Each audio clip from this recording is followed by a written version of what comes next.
Cotton. 豪華滅却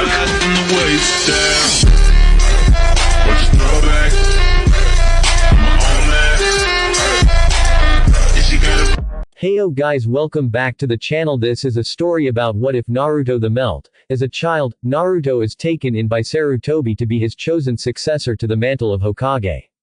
He develops a bloodline long thought lost to the world and learns along the way that, though he may be hated for his demon, his will of fire will burn brightly. And let's see what changes will come to the Naruto verse. Before we start, don't forget to give a like and subscribe to this channel for more what ifs, and check the description for the creator of this great fanfic. So let us start. Chapter 6. The Vanishing Act. It was now 5 months after Naruto's 7th birthday, and he had developed his Shunshin so that he could teleport both him and his grandfather to and from work. But using it like that drained him considerably when Sarutobi traveled with him. Just one of the limitations that he had found out as he went. It didn't bother him much though. He knew from how his grandfather talked that it was pretty impressive. He'd had his mental regimen upped in the past few months and routinely spent a few hours each week playing Shugi and Go against Shikamaru and Guy. Yahiko was more prone to playing puzzles and had passed on a love of them to Naruto. Before he went to bed at night, he usually tried to solve a few brainteasers. His father said it kept his mind sharp. Naruto just knew that it helped his brain go to sleep at night. He hadn't had anything happen like that one day ever again. He thought it was a trick of the mind that he had seen his hand disappear into the wood of the desk he sat at. But in the back of his mind, there was something that told him it had been real. He had watched as his hand sank into the veneer. If only there was some way to be sure. Currently, Naruto was on his way to the Aburame district to see Shino, with a butterfly he'd caught cupped in his hands. Hello, Naruto. It's been quite a while since I last saw you. Hey Shino. Gigi keeps me really busy, so I don't have time for fun stuff as much anymore. I caught this butterfly and wanted to know if you guys already had one like it. Shino looked in between Naruto's laced fingers and pushed his sunglasses further up his nose. I believe we already have that species, but another is always a welcome addition. Come. We'll see if father has a pod to put it in. Naruto nodded vigorously and walked beside his friend. Shino was never one much for conversation. He just said what needed to be said and then shut up. But Naruto was always able to drag a few extra words out of him somehow. Mostly because he wasn't afraid to discuss insects with him. So, how's your colony doing? They are currently at an optimum level of efficiency. I have begun to converse with them and have been making strides to facilitate a bargain so that we can work together. Naruto blinked at his friend and sighed. If the others had been here, except for Shikamaru, they would have been so lost. Shino was raised on logic and the application of such. Shino, you really need to learn to use more common words when talking to others. If our other friends were here, they wouldn't have understood you. Shino turned his head slightly and poked his glasses again. It was a habit he'd picked up from his father over the years when he was either annoyed or explaining something. But you do understand me. There is no logical reason for me to change my speech patterns at the current moment. Geez Shino, just act like a 7-year-old once in a while. You talk like a grown-up all the time. They continued on for a few feet before Shino spoke again. My family believes that logic rules all Naruto, and therefore I am expected to speak in a logical and mature manner as befits an Aburame. I cannot help it that you still deign to speak like a common street thug when your upbringing dictates otherwise. Naruto put a comical scowl on his face and puffed his cheeks out. I'm not a common thug. I just choose to speak in layman's terms so I am easily understood by everyone. Now you're speaking like an Aburame. Only because I have to rise to your level to actually get a conversation out of you. You're such an elitist. I'm not an elitist. I just converse with more flair than the rest of you. It's not my fault I make you keep a higher standard. Naruto sighed and shook his head. At least you're not a stuck-up jerk like that Uchiha kid. What was his name again? I believe his name is Sasuke. Yeah, him. He's such a jerk. I introduced myself to him and he turned his nose up at me and called me a demon before walking away. Said his father said that I was a demon among men. That is illogical. My Kikai are sensitive to chakra signatures and they have not detected anything demonic about you, only that you have very high chakra levels for a kid our age. Naruto grinned and they turned a corner to Shibi's office. Yeah, I'm awesome like that. Shino turned to look at him as he turned the knock on the door and waited for his father to call for them to enter. They also say you have the scent of a fox, but give no explanation. Naruto shrugged and grinned again. That's what Kiba tells me. No one can give me an answer. Shino nodded and pushed the door open. Hello son, Naruto-san. What can I help you with? Father, Naruto has brought a butterfly to us. I believe that we already have one in captivity, but it is always good to have more. Do we have a pod to put it in? Shibi looked at the butterfly in Naruto's outstretched hands and nodded. Yes, I believe the pod by your aunt's house will accept it. I'm sorry Naruto-san, but I need to teach Shino some things today. I can't allow him to play. It wasn't apparent if Shino was frowning or not, but there was a slight buzz from his Kikai bugs. Naruto smiled and bowed to Shibi. That's all right. I was on my way to meet Gai-sensei for another taijutsu lesson. I just stopped by because I caught the butterfly. I apologize if I interrupted anything. Shibi raised his eyebrows slightly and pushed his glasses up his nose further. It's quite all right. There was nothing interrupted yet. Good luck with your lessons Naruto-san. Naruto nodded and left out the door, shutting it behind him. Shibi turned to Shino and rolled his shoulders slightly. I'm glad that you associate with that child Shino. He is a good influence on you and you on him. How so father? You influence Naruto to act rationally and in your presence he is not as rash as he is with, say, Kiba. In addition, he is someone that you can identify with and spend time with as a friend. It is beneficial for both of you. Shibi stood and walked toward his son. Now come. I wish to test your progress with your colony. Hello Naruto-kun. Are your flames of youth ready to shine brightly today? Sure Gai-sensei. Are we going to try a new style today? So quiet Naruto-kun. But, yes, we will try a new style today. I hope that this one will fit you, but we'll have to see. Have you succeeded yet in defeating Shikamaru and Shugi? Naruto shook his head no. Do not worry. One day you will defeat him. Shikamaru is a sleeping genius that is not to be taken lightly. When you finally defeat him, it will shock him and he will redouble his efforts to beat you the next time, making you redouble your own efforts in a never-ending whirlwind of youthfulness. Yo, Gai-sensei. Can we please just do today's lesson? Gai sighed and stood straight again. Hi, I suppose we can. You need to let go of your youthful self sometimes Naruto-kun and not be so serious. It isn't conducive to a young boy's growth if he is so uptight. Gigi doesn't like it when I'm loud Gai-sensei, so I kind of like to keep it down.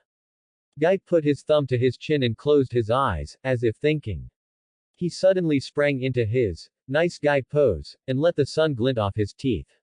Yosh. Then if you cannot show your youthfulness through the raising of your voice, I will do it enough for both of us. Gai-sensei, I don't think you should do that. People get mad when you get too loud remember. Ah yes, that's correct.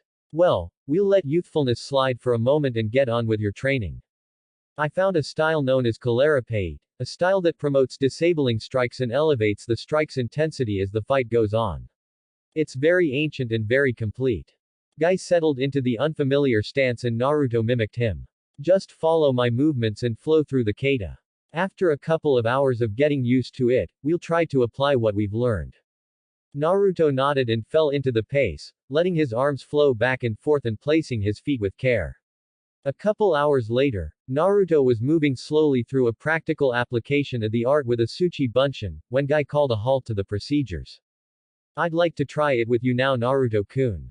We'll start slow and progressively get faster. By the time we're finished, hopefully we'll be going at about half speed. Ready. Ready sensei. Gai moved in slowly and the two began to exchange a series of blows and kicks, bowing and ducking out of the way. As they became more comfortable with the style, they began to speed up until the sounds of fists on flesh echoed across the clearing. They weren't hitting hard enough to hurt one another too seriously, but the blows still brought winces. They were enjoying themselves immensely and as time passed, it became less of a training exercise and more of a spar. Gai, in a moment of pure unyouthfulness, kicked Naruto a bit harder than he meant to and watched as the boy sailed toward a tree. He knew he couldn't catch him in time and watched as Naruto tried to halt his flight. Naruto had known the exercise was becoming a bit more heated as they went on but hadn't expected his sensei to kick him so hard. He had turned so that he flew face first toward the tree and tried to duck to protect his face. When he didn't register hitting the tree, he opened his eyes to find himself looking at the world in a totally different way. Guy stood with a slack jaw and his hands at his sides. His student had just disappeared.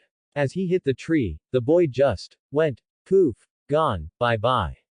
Guy let out a bellow and ran for the tree, searching all around it frantically. Naruto watched the world in shades of black and white. His sensei was frantically checking everything around the tree and Naruto couldn't figure out why he could see as if he was inside something. He moved his arm around and found that he could see an outline of his body, but not the actual skin. It was alarming. Guy-sensei. Guy heard the muffled voice and stopped running around. Naruto. Where are you? I don't know. But you're right in front of me. Hang on, let me try something. Guy stood stock still and watched with great fascination as Naruto's tanned hand emerged from the tree, the rest of his upper torso following. Guy began to hyperventilate as Naruto raised out of the tree as if he was part of it and eventually settled back on level ground. Naruto, what just happened? What did you do? The blonde recoiled from the sudden seriousness and backed against the tree. I don't know. I was heading toward the tree and thought about how much it would hurt and I closed my eyes and when I opened them everything was black and white. I could hear you and I could feel the vibrations when you touched the tree, but everything was in black and white. My body was only an outline but nothing hurt. I kind of felt at peace.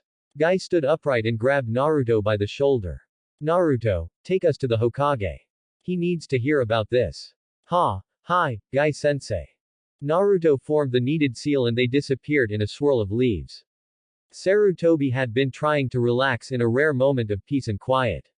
He had the door locked, the windows drawn closed and all the paperwork was, for once, caught up for the most part.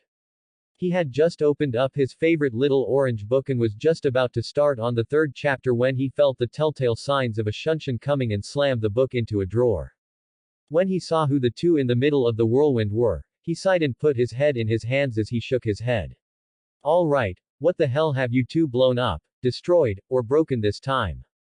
Hokage-sama. The serious note in Guy's voice was virtually unheard of by Sarutobi except in the direst situations. He immediately sat up straight and waited for whatever was to come. Report Guy. Hi, Hokage-sama. We were sparring, trying out a new taijutsu style, when I accidentally kicked Naruto too hard. He flew towards a tree and disappeared into it. Sarutobi's eyes widened slightly but he remained calm. This was bound to come one day. Better in front of Guy than someone else. Explain. Naruto stepped forward slightly and told Sarutobi what he had told Guy about being inside the tree. The old Hokage sighed and fished his pipe out of his pocket. A moment please. They watched as he packed his pipe slowly, lit it with a mild Kaden jutsu, and took a long drag on it, letting the smoke plume around his head. He turned his eyes back to the two finally and nodded to himself. You two, come with me. We have something to discuss. They walked out the door and Sarutobi waved to his secretary. I'll be out the rest of the day on an emergency. All meetings are cancelled. But Hokage-sama, what about the meeting with the council? Tell the council I am not at their beck and call, they are at mine. The ninjas on the council will understand. Tell them it is about the future of the village. That is all. After you notify them, take the rest of the day off. Hi Hokage-sama. He nodded to the two behind him and continued on towards his house, Naruto and Guy following silently. Sarutobi stood in the middle of his yard, his robes fluttering in a small breeze as sensei and student stood before him. He turned toward the tree that Naruto had supposedly gone into and puffed on his pipe again.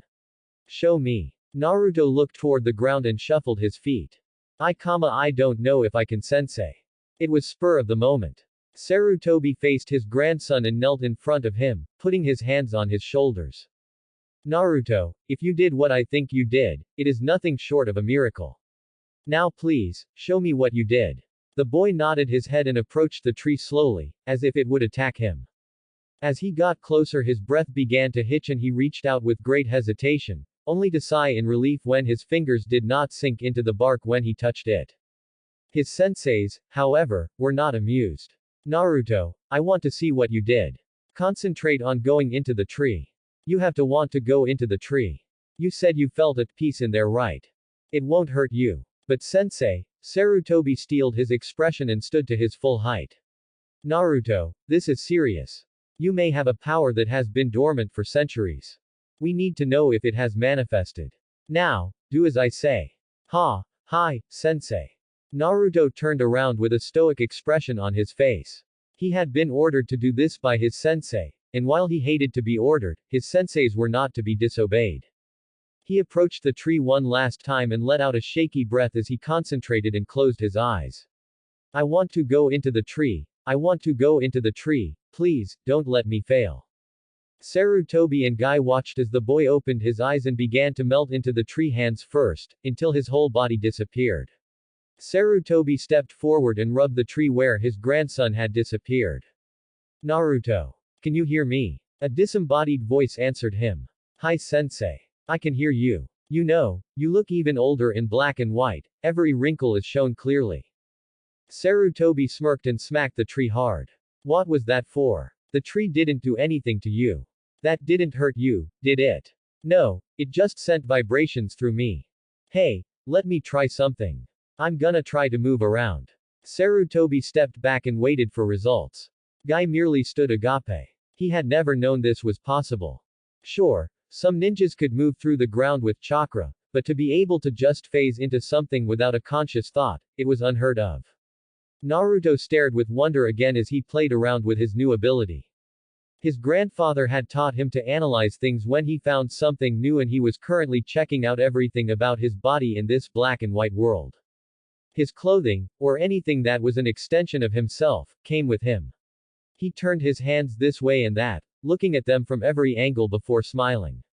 He'd heard from his grandfather that there were certain Doden techniques that allowed one to move through the ground by displacing the earth around them with chakra. After all, a ninja couldn't truly dematerialize. That would mean they weren't corporeal at all, but instead, were a ghost. He'd heard that Hitaki Kakashi was fond of the headhunter jutsu and used it to confuse his enemies. A thought came to Naruto suddenly and he called out to his grandfather. Hey Gigi. Can you sense my chakra signature? Sarutobi listened to the disembodied voice and concentrated on where Naruto was. He couldn't detect even a faint trace. No, I can't. It's almost like you're truly part of the tree. Naruto emerged from a branch above them, his face visible. This is pretty cool. But how did I get such a power? You don't have it and neither do mom and dad. Sarutobi winced and Guy looked anywhere but Naruto. The boy frowned. They were hiding something from him again. His grandfather's voice came slow, but steady. Naruto, that is something we will discuss in the near future, but not right now. You aren't ready to hear such things just yet. Please trust me. The boy's scowl deepened further, but he nodded in consent. It wasn't the first time secrets had been held from him. His face melted back into the tree and Sarutobi and Guy searched for his chakra signature again. Naruto slid his way through the tree towards the ground at a somewhat moderate pace. He wanted to see if the tree was the only thing he could disappear into or not. As he approached the ground, he felt a slight resistance before his body adjusted to the new substance and he continued along, underneath his two senseis, before rising slowly behind them. Sarutobi and Guy were concentrating on the tree and not paying attention to what was behind them, when they felt Naruto's chakra behind them and turned to face two kunai to their faces. You'd both be dead right now if you hadn't been searching for me. Guy smiled largely and so did Sarutobi. This was the greatest stealth technique ever. Before Naruto could try to melt into something again, Sarutobi told them both to follow him to his study. Student and sensei did as told and made their way to the front door, following behind the now light-footed Hokage. Sarutobi beckoned both of them to a seat and took a chair in front of them. He thought it might take a while and have several interruptions from an overly excited Naruto, so he packed his pipe with a little extra tobacco. After letting the plumes of smoke encircle his head, he eyed the two before him. Naruto, Guy, what you just witnessed is an S-class secret. Neither of you are to discuss it with anyone but me until I deem otherwise. Naruto, what you hold is a Kekkei Genkei of a most unusual and coveted nature. You have the ability to melt into any substance you wish, hence why it is known as the melt. I don't want you flaunting it to others, am I clear? Naruto nodded and became serious himself. Hi sensei.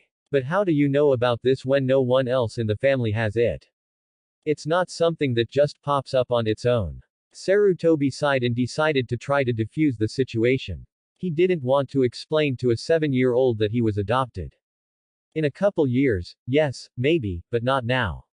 One revelation at a time. Naruto, as I've said before, I'll tell you in due time. Now, we're going to conduct several experiments. I want you to take this book and try to melt into it while holding it. Naruto took the thick tome offered him and his hand began to melt into it, stopping at the elbow. He looked at the book quizzically and tried to force more of himself in. No go. Sarutobi nodded and took the book back, Naruto's arm emerging as it left. It seems that the object has to be able to hold your mass for you to melt completely into it, but even that is a most advantageous skill to have. You could avoid jutsus and strikes very easily if applied correctly. Now, let's talk a little about your training from here on out. We'll have to change things up slightly so that you can train your Kekkei Genkai as well. The two before him nodded and Sarutobi turned to Guy. Is there anything you'd like to add, Guy? Hi Hokage-sama. Naruto-kun, I expect you to train twice as hard since you now have an advantage over other ninjas, but I don't want you to abuse it. You must not become a sole practitioner of one skill like those of the Byakugan and Sharingan. Do not let your Kekkei Genkai define you. Sarutobi nodded and clapped his hands slightly. Very well put, Guy. I agree, Naruto. You should not rely on this new power solely because you have it. It would only limit your growth. Instead, learn when to apply it and let it be a trump card. Flaunting it will only bring your ruin as everyone will know what to expect of you. Don't be afraid to show your true power when necessary, but do not flaunt that power. Don't be a show-off is what I'm trying to say. Naruto grinned and rubbed the back of his head. But sensei, when have I ever been a show-off? Whenever you're around Kiba. The boy turned away from his senseis and slowly melted into the floor. Sarutobi yelled at him before he disappeared completely. Or not through here, I'll have you know. That strange disembodied voice answered him back. I know, sensei. I'm just seeing what I can do inside the house. The two adults watched as he popped in and out of the walls and ceiling for several minutes, before erupting from the ground quickly and reclaiming his chair. This ability is pretty cool. I'll have to work on it a lot. Hi, you will. Now let's discuss your new training regimen. We're going to have to completely overhaul it to make room for everything plus your duties at the tower. Naruto groaned and hung his head. He hated paperwork. Guy slapped him on the back and grinned at the boy's misfortune. Now, Naruto-kun. It's not so bad. Tell you what. Since today was our day for taijutsu, we'll take the rest of the day off and just relax. You can do whatever you want to do. But next time we'll redouble our efforts. A light suddenly seemed to turn on in his head and Guy beamed down at his young student. I believe I have a style for you. Excuse me, I must go and study on it. If you can make it work, you will be extremely powerful. Yosh. I must go now to prove Naruto-kun's springtime of youth.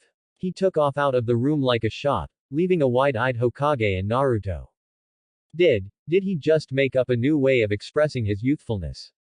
Sarutobi reached over and whacked Naruto on the head with a book before leaning back again. I won't have you speaking like that in this house. Naruto apologized and hung his head. He'd just realized what he'd said out loud. The next day was a busy one for Naruto. Sarutobi told Guy to take him out to one of the remote training areas and practice his new ability. Guy had taken them for what seemed like miles before stopping beside a river.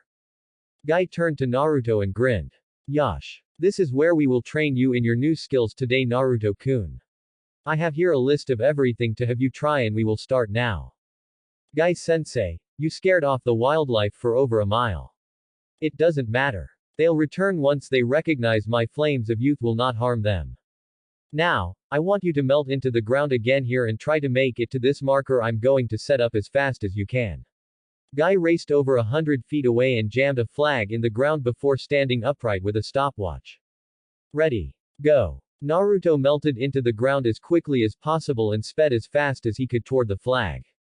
He emerged from the ground beside the flag and, once his feet were solidly above ground, Guy stopped the watch. 10 seconds. That is not very good, since I know that you can run much faster than that. While this technique is very stealthy, it does not contain speed yet. We'll have to work on that. But do not be discouraged, my pupil. For I have a secret weapon to help that will mesh well with your Kekkei Genkai. Naruto perked up upon hearing this and looked at Guy with hopeful eyes. Perhaps, this would be the one he could use. But, it won't be very useful unless we increase your speed and strength. This style will use a lot of agility and strength, not to mention dexterity. You'll have to learn to grapple, but that will all come in due time. Now, my student, you will continue to train in your ability. You have shown that you can melt into solids, let us now try liquids. Stand on the water and try to melt into it, become one with it, let your springtime of youth shine. Guy-sensei, don't be so loud. Guy nodded and watched as Naruto walked out into the middle of the pond with little effort, concentrated for a bit, and fell into the water. Guy bellowed with laughter as his pupil climbed out of the water, soaking wet. It appears that liquids are beyond your ability, Naruto-kun. Solids are the only friends of your uniqueness. Let's try to beat your time as we move on to different grounds. I want to see how you can move in solid rock. Naruto nodded and melted into the ground again. He needed to get this down to second nature. 6 months can change a lot of things. After several experiments at their unofficial training ground, Guy and Naruto found themselves now tasked with integrating Naruto into his Kekkei Genkai. His speed with the melting ability was, as Guy said, adequate, for the moment, and they now were concentrating on other things. Guy insisted that basic karate would work fine until he found a style that he could work into everything, but for now, they'd work on grappling. What Naruto didn't know is what that would entail. Currently, they sat with Sarutobi, in the Hokage's office with a TV in front of them. Guy, ever the epitome of seriousness, stood to the side of the device while holding a remote control. I want the two of you to keep an open mind now. I have an idea that this could work wonders with Naruto's ability. Just, keep an open mind. Naruto and Sarutobi exchanged a confused look and turned their attention back to the TV as Guy slid a tape in. The eccentric Junin had thrown virtually every fighting style possible at Naruto. What could possibly be so silly that they would ridicule it? But then again, they were dealing with Guy. An hour later, Sarutobi was puffing away on his pipe, watching Naruto jaw with his teacher. That. Guy-sensei, you want me to learn that? It's stupid. Yeah, it's stupid. That stuff is fake. There's no way it would work. Guy nodded and stood up, ejecting the tape. Hokage-sama, I want the two of you to follow me to your yard. I don't want anyone else to see this. Naruto swallowed hard, thinking he had made his sensei angry. Sarutobi merely quirked an eyebrow and nodded to Guy, following him out. He seemed to be following the strange man a lot lately. Guy stood with his hands on his hips, his face a note of pure seriousness. Hokage-sama, please produce a few cage bunchins for me. I want to demonstrate something. Sarutobi nodded and made 5 bunchins, which all encircled Guy. Naruto swung his head back and forth between his two senseis. I've read about that jutsu before. What is a cage bunshin? I'll explain later. Pay attention to your sensei. Naruto nodded begrudgingly and turned to Guy. This, Naruto-kun, is most definitely not fake.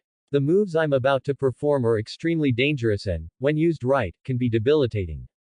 Now watch. Naruto watched in silence as the first clone approached Guy, only to suddenly look about as the man disappeared with pure speed. It found itself hoisted into the air, Guy's arms locked around its waist from behind, and its head and shoulders impacted with the ground as the green-clad man bent backwards. Guy leapt to his feet and ran at another clone, jumping into the air and drilling into its chest with a dropkick. Naruto's jaw was slack. The moves had appeared so fake on television. The men would get back up after moves that would most certainly kill a normal human and kept on fighting. It was choreographed and yet, ninjas did the impossible all the time.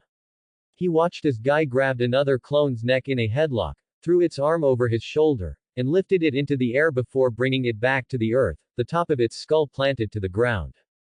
Guy locked his legs around another clone's neck before swinging backwards and dragging it headfirst into the ground with his weight.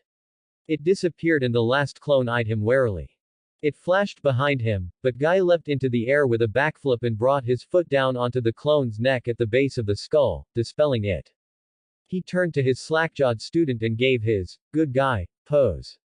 Yosh. You see. You should never mock another man's skills, no matter how choreographed they seem. Those moves are just as deadly in a real fight as they are on TV. You just have to know how to apply them. Naruto's brain finally caught back up and he ran in front of his sensei, wide-eyed and hungry for knowledge. Sensei, what were those moves? When can I learn? And how will I apply them with the melt? Haha, my adorable student. Those were professional wrestling moves. The first was a move known as a German suplex, a move that concentrates on an opponent's skull and shoulders. The second was a simple dropkick, the third was a brainbuster, self-explanatory, and the fourth is known as a hurricanrana, a move made popular in lucha libre. The fifth is a personal favorite of mine. It is known as the Pele and can be done anywhere at any time. Now, still don't want to learn. Sarutobi laughed at the two's enthusiasm. It was quite contagious. It was now Naruto's 8th birthday and all his friends had attended again. He and Shikamaru were engaged in a battle of wits in Shugi and he smiled as everyone watched. After almost a year of trying, he had Shikamaru backed into a corner. Unfortunately for Naruto, he had forgotten about the boy's thinking pose and soon found himself handed another loss. Damn, I should have remembered to tie his hands. Good game Naruto, but you still haven't got there yet. I had to use my pose 3 times though. Naruto accepted his loss gracefully and sat down beside Hinata to enjoy some cake. His thoughts went back to the past year. First and foremost in his mind was his Kekkei Genkei. He still had a lot of work to do on it, but he had time. He was only 8 and yet, with the workload he had, he felt so much older. He'd learned so many things and then again, he hadn't. He'd been so preoccupied on the melt that he hadn't learned more than a handful of new jutsus. He had begun to learn a bit of the moves Gai-sensei had shown him but they were coming along slowly. He simply wasn't fast enough or strong enough for them to do any damage. He did incorporate the Pele into his repertoire though. It was beautiful in its simplicity and usually was a knockout blow. He had become faster with the melt and could now move from one substance to another with little difficulty. They'd found that it did indeed not allow movement through water and other liquids but then, everything has its limits. While inside whatever he was hiding in, he had virtually no chakra signature. A good bonus for an assassin or a spy. The Hokage had even brought in a Hyuga to scan the room while he hid and the man had detected no additional people in the room. The melt was indeed a strong asset but true to his promise, Naruto focused on other things. He increased his speed and strength training regimen, trying to get up to his and his sensei's high standards. His workload at the tower had increased and it wasn't strange to see him and Sarutobi working late. His studies under Yahiko had suffered, but Naruto made up for it by reading in his spare time. A low point for the entire village had been the massacre of the Uchiha clan by one Uchiha Itachi. Naruto felt sorry for the only remaining survivor and had prayed that the souls of the Uchihas go to heaven, even if they didn't like him. He'd tried to get through to Sasuke, but the boy had only grown colder toward him, as if he was to blame. Naruto would never understand it. Sarutobi had tried to get the boy a caretaker, but he had vehemently denied that he needed one. As an Uchiha, it would be shameful for him to rely on anyone else, he had said. He had only grown more introverted and angry as time passed. Ino still hadn't spoken to him. Her father apologized profusely but Naruto waved him off. If Ino wanted to be difficult, then she could be difficult. It was her loss. He hoped one day to get his friend back though, even if she was bossy. To Naruto, his life was good, but full of responsibilities and he didn't have nearly as much fun as he would like to have, but then again, that made the times he was able to play all the more special. If only he was able to play with his friends more often. The party soon ended and Sarutobi approached Naruto with his hands behind his back once again. I hope you've had a happy birthday Naruto, because tomorrow you have a new duty at the tower.